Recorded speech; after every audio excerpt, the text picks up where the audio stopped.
Hi friends, இன்னைக்கு நம்ம பார்க்க போகிற ஃபில்டர் வந்து கிராஜுவேட்டட் ஃபில்டர்.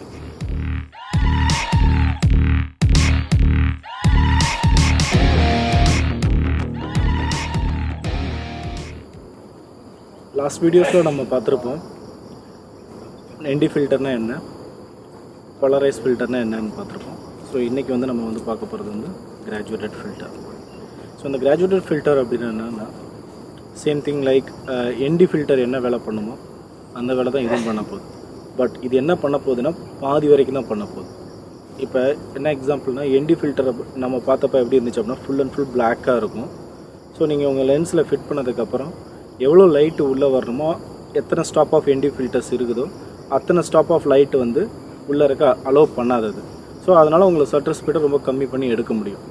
ஸோ அப்போ இந்த கிராஜுவேட்டட் ஃபில்டரோட யூஸ் என்ன அப்படின்னா, அதே ND ஃபில்டர்ஸில் என்ன லைட்டு ஸ்டாப் பண்ணுறாங்களோ அது பாதி போர்ஷன் மட்டும்தான் இருக்கும். ஏன் அப்படி இருக்குது அப்படின்னா, இப்போ நீங்கள் வந்து லேண்ட்ஸ்கேப் ஃபோட்டோகிராஃபி எடுக்கும் போது ஃபோர்க்ரவுண்டும் எடுப்பீங்க, அதே நேரத்தில் ஸ்கையும் கவர் பண்ணுவீங்க.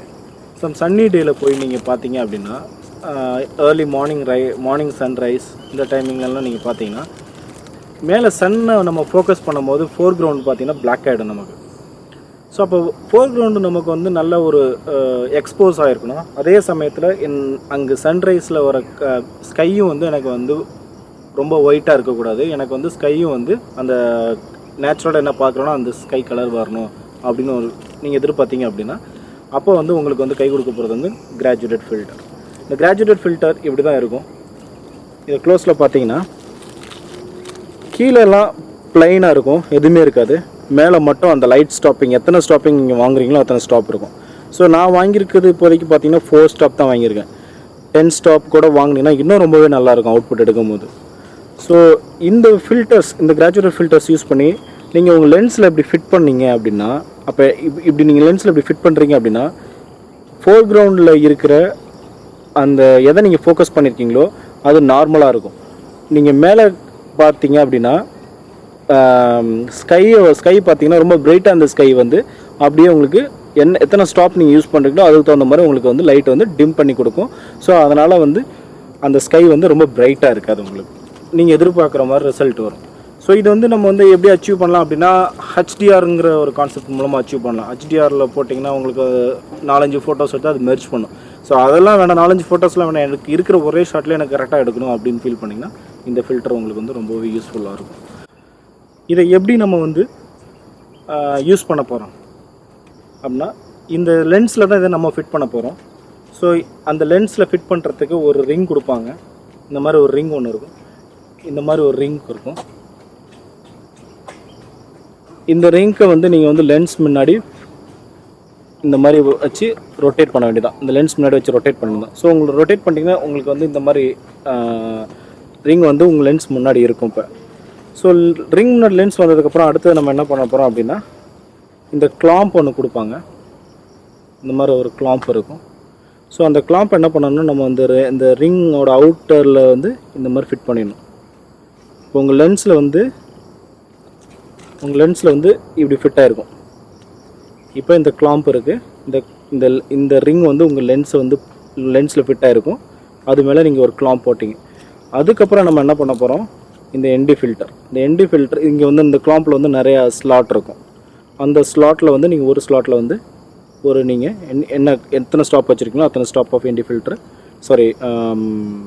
கிராஜுவேட்டட் ஃபில்டரை நீங்கள் வந்து இப்படி இன்செர்ட் பண்ணிட்டீங்க அப்படின்னா என்ன பண்ணோம் அப்படின்னா, கீழே உள்ள ஒயிட் போர்ஷன் வந்து ஃபோர்க்ரவுண்டுக்கும் மேலே உள்ள அந்த டார்க் போர்ஷனை வந்து ஸ்கைக்கும் நீங்கள் ஃபோக்கஸ் பண்ணி கரெக்டாக செட் பண்ணி எடுத்தீங்க அப்படின்னா நீங்கள் எதிர்பார்க்குற அவுட்புட் ரொம்பவே நல்லா வரும். ஓகே, இந்த கிராஜுவேட்டட் ஃபில்டர் எப்படி வந்து நம்ம கேமராவில் வந்து ஃபிட் பண்ணுறதுன்னு பார்க்கலாம். நான் சொன்ன மாதிரி இந்த மாதிரி ரிங் ஒன்று இருக்கும். இந்த ரிங் வந்து ஃபஸ்ட்டு நம்ம வந்து லென்ஸில் ஃபிட் பண்ணணும். நம்ம இப்போ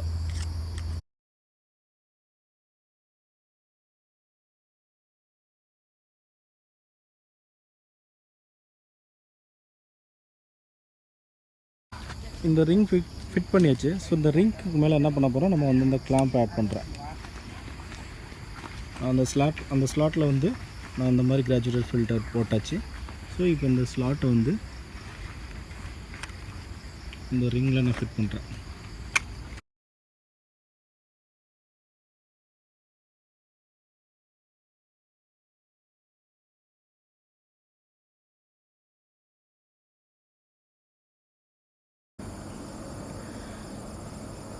ஓகே, இந்த ஷாட் கவனிங்க. ஸோ இதில் பார்த்தீங்கன்னா உங்களுக்கு ஃபோர் கிரவுண்டில் நல்லா கிளியராக இருக்குது, பில்டிங்ஸ்லாம் நல்லா கிளியராக இருக்குது.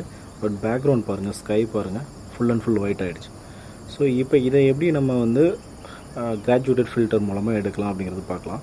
ஸோ இப்போ நான் கிராஜுவேட்டட் ஃபில்டர் வந்து என்னோடய லென்ஸ் முன்னாடி நான் அப்ளை பண்ணுறேன்.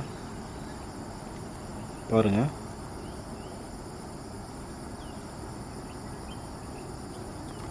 இப்போ பார்த்தீங்கன்னா நான் எந்த செட்டப்பும் மாற்றலை, ஷட்டர் ஸ்பீடு மாற்றலை, அப்பர்ச்சர் மாற்றலை, ஐஎஸ்ஓ எதுவுமே மாற்றலைன்னா நான் ஜஸ்ட் அந்த ஃபில்டரை மட்டும்தான் நான் அப்ளை பண்ணேன். இப்போ எனக்கு ஸ்கையோட கிளாரிட்டி கிடைக்குது. நம்ம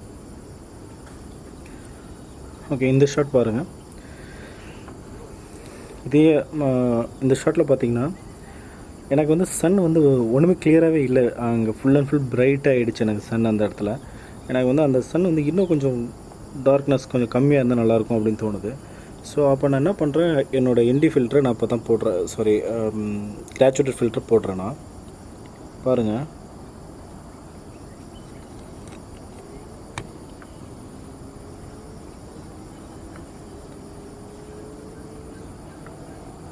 உங்களுக்கு அந்த கலர் எப்படி மாற்றி கொடுக்குதுன்னு பாருங்கள் அந்த இடத்துல.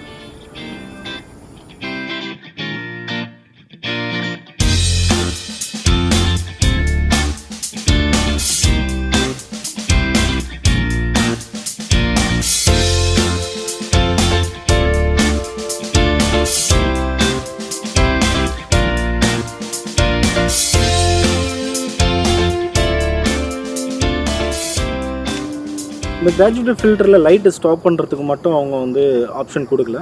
ஸோ அதை தவிர வேறு என்ன ஆப்ஷன் இருக்குது அப்படின்னா, இந்த மாதிரி கலர்ஸில் கொடுத்துருப்பாங்க கிராஜுவேட்டட் ஃபில்டர்ஸ். இப்போ உங்கள் ஸ்கை கலர் வந்து ஆரஞ்சு கலரில் நீங்கள் எடுக்கணும் ஸ்கையை அப்படின்னா, இந்த மாதிரி வந்து ஆரஞ்சு கலரில் இருக்கும்.